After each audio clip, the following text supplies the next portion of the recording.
Spezialität dieses Hundegeschirres ist, dass an dessen Seiten und Vorderseite lichtreflektierende Elemente befestigt sind. Das ist hier ein lichtreflektierendes und das hier dasselbe Element.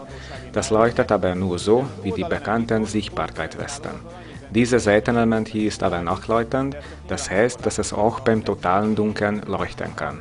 Eine weitere Spezialität des Geschirrs, das ist, dass ein super Griff auf diesem befestigt ist, mit dem wir den Hund halten und aufheben können.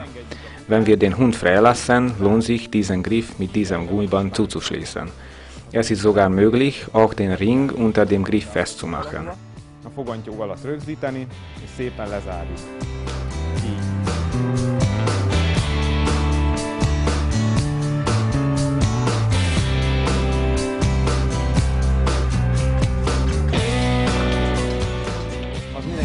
Aus Verkehrssicherungsgründen ist ebenfalls wichtig, dass die freilaufenden und auch die an der Leine geführten Hunde gut sichtbar sind und sogar auch beleuchtet werden.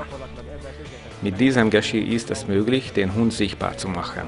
Es hilft auch dann, wenn der Hund plötzlich vor das Auto läuft.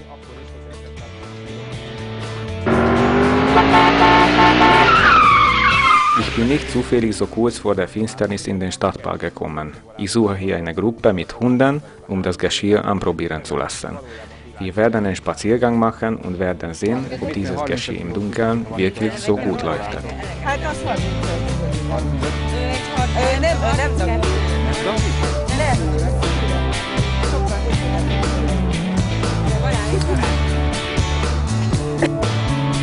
Diese Hunde hatten noch nie ein Geschirr angehabt. Sie sind noch Babyhunde.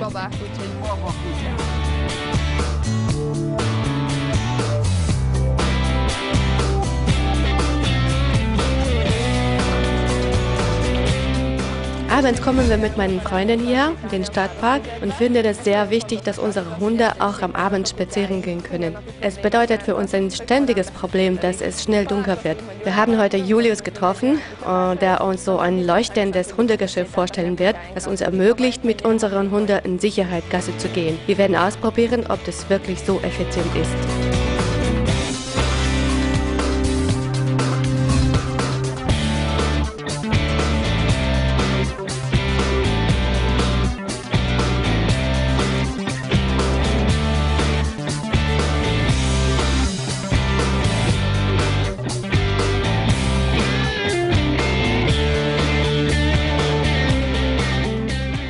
So, wir haben die Geschirre ausprobiert.